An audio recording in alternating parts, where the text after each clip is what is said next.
Hi everybody, welcome to stage 2 for producing this picture in pastels. So what I'm going to do then is start off with working on top of the existing piece we started earlier. Now I'm not going to change colours yet, I'm using the same colours previously. I'm just going to go back in and start to pay a bit more attention to what I'm doing in terms of the detail and in terms of the lights and the darks and so on. So for example, this bit here has got a lighter patch coming up through here, so I'm going to start moving on top and start adding some blocks of colour. Now if you look at the mark making I'm doing there, if I just zoom in slightly on this,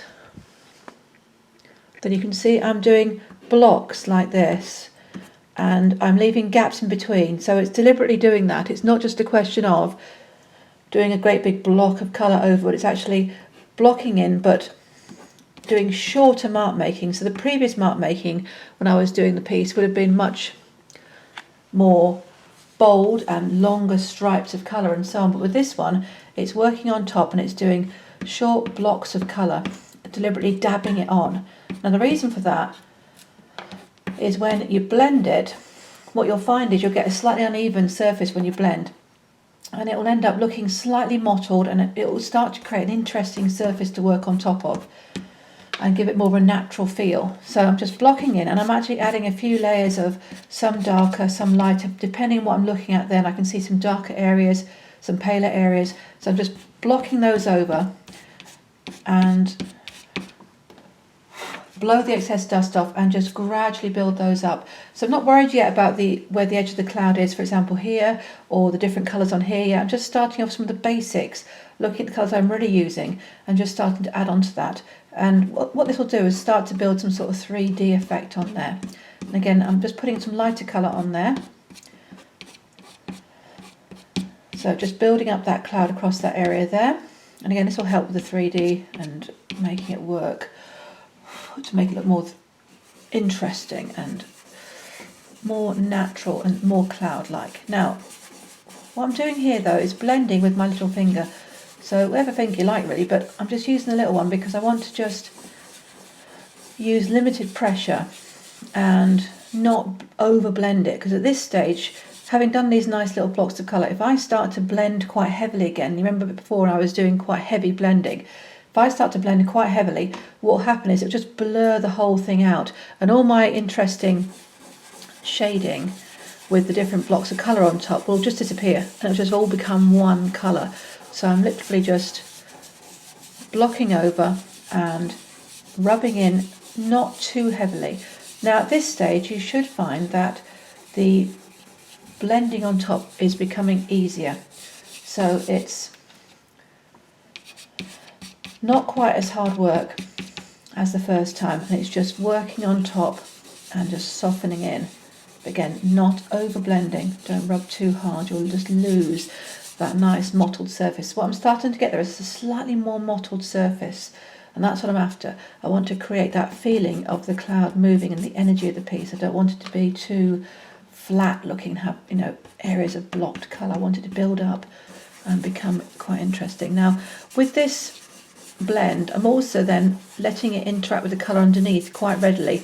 So although I'm doing it not too vigorously, I'm also doing it quite firmly so that the colour underneath comes through just slightly and mixes with it. And that's one of the things with pastel you've got to bear in mind, is that you're always going to be mixing with the colour that was underneath the surface before. So you're going to have the two things interacting together. So you need to make sure you don't put on a random collection of colours that aren't going to work well together.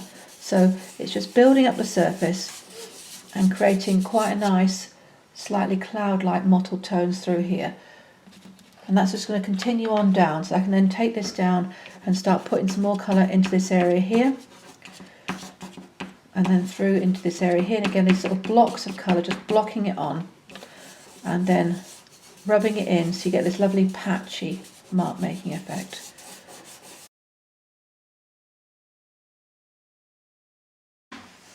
What we're going to do now is look at this area here in particular, so where the cloud comes from being pink and purples and then start to develop into more of these bright colours here. Now I've done this mottling effect over this other area here next to it, so what I'm going to do now is use these 4 shades here. Now in terms of what shade you choose. It's up to you really, but I always try and choose at least 3 or 4 for each area I'm working on. They can range from dark down to a brighter colour, or they can just be a range of different shades that are very similar. It's up to you what you're working with, but I'd always recommend trying to use a set of 3 at least. So I've got these ones here, and what I'm going to do now is just start building them up on the surface. So similar to before, just going in with those blocking marks and then starting to work on top. So on some of these brighter areas and being quite firm. So I want the bright colour to really sit up on the surface, so it's important to put plenty of pastel on for that, but you can still see the colour coming through underneath a little bit, so do bear that in mind. You know, you're being firm but you're not being overly heavy-handed again. Now I'm also layering up the colour as I go, so it's not just a question of putting one colour on and nothing else next to it. Now one of these colours here is a slightly more yellowy tone than this more pinky one, so I'm just being careful not to put that yellow one too near the blue area up here, so I can see a bit going up towards there where it might mix with that blue and make a slightly unpleasant sort of brownish colour. So I'm just going to put a bit of more pink with that, and just bear that in mind when I blend, not to blend too heavily there, and just drift across this way a little bit with it as well. So I put all of those shades on here, and I'm also going to put a brighter one now. So there's some areas which are slightly more raised than other areas. I'm just going to raise that bit up there by putting that light colour on there. So you can see you get nice blocking and building, and it's overlapping with those blocks as well. Then blowing the excess off and then blending. Now I'm being fairly firm with the blend. I want it to blend with the colour underneath quite well. So I don't want it to just sit on the surface too much. I want that pink to come through underneath a little bit. But I am, of course, not spreading too far. So when I'm being firm, I'm not spreading it a great deal. So it's staying pretty much in the confines of where I put it. So do bear that in mind. Don't get overzealous and don't move it too far and too fast. And I'm being careful when it comes to the boundary between that area cloud and the darker cloud next to it. Not to spread too much into it, and not to also let it interact too much in case it goes a funny shade, like some sort of green or brown.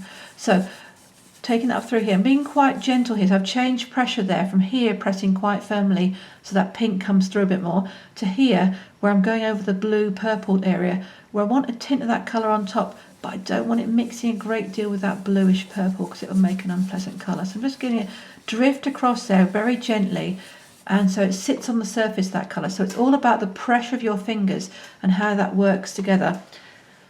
And then you just repeat. So I'm going to go back in top, and then I want to put a bit more of that slightly more golden colour coming through there and then coming down through here. So as I add more, what I'm doing is not adding it over everything again. I'm just adding it, in the bits where I want it to go and want to really emphasise. And then I'm even making the marks quite a lot smaller, so it isn't just big blocky marks now, it's also narrowing the marks down so they're a bit more confined, a bit more controlled, and giving it a gentle blend. So again, the pressure is crucial. The pressure in terms of the amount of pastel you put on the surface, and the pressure in terms of your finger, not spreading it too far, how much it interacts with what's underneath it, and how it works with those borders where that colour spreads into other areas. Now I'm going to go back and bring that pink that we had earlier back into this, and just look how strong that is again. You can just bring it up on the surface again, just take that through into that purple there, and take that a little bit through into that blue shade at the top there, just to change that slightly. Now it's a very strong colour, that, so I've put some on the surface, but I haven't put a huge amount, so it's been minimal amount put on because it will spread quite a long way. And I'm just spreading that fairly a bit more vigorously. I want it to really work through that cloud through there and really work into it, so I'm just spreading that around. Okay, and then moving my finger with circular movements and little crisscross movements as well. So we're gradually building up that there, and then again repeat again. So working on top, I'm going to keep adding on top of there and think, well, I want a bit more light in this area here, so let's go back to that lighter tone I had earlier and put a bit more light on there. And as you can see from this, what I'm doing here is really much smaller mark making. I'm just putting little dabs in there, but I'm still using the flat of the pastel. I'm not using the tip yet. We don't use the tip of the pastel at this stage because we're still building up the surface, and I don't want to fill the surface tooth up too quickly. And when you use the tip of the pastel, you immediately put more into the surface and you start to fill the tooth. So try and avoid that. Try and stick to that for now. So we're starting to get more of a 3D feel coming up here. Now, it's looking a bit of a solid area here compared to this, so I want to make sure this is more three-dimensional here. So I'm going to go back to some of these different tones I use down the bottom and just put a bit of some of those greys up through here as well. So bring a bit of those greys into there. So I just break up that cloud above it. And then again, dabbing marks, not too much. You can always add more. And then working that in over the surface. And just gradually adding it through around this edges here. So it's not looking like it's on its own. Obviously it's the bit where it's catching the colour and the light. It's different, but it's not a bit of cloud sticking up with nothing around it that's happening. So I'm just making sure it interacts with it nicely. And then bring that over through this way as well. And again, through here, there's some areas where there's patches of light coming down here. Now the main focal light area, so I use that very bright colour, was on here. But I don't want to use that bright down here because that's not the main line of colour happening there. So I'm going to use this one here and just use a bit of that through here, just to get a little hint of that coming up on the surface down here, just catching the light of that lovely sunset colours through there. And I might use a bit there, even though it's not really happening above it. I quite like that colour on the top of the blues and purples, so a little drift of that on there as well. And just again softening it in, not too much, I don't want it to interact too much. And then a bit more of this darker colour through here. This is this warm dark orange colour, which is more like this one here, there. So using that one and just taking a hint of that through there, just a little hint coming through.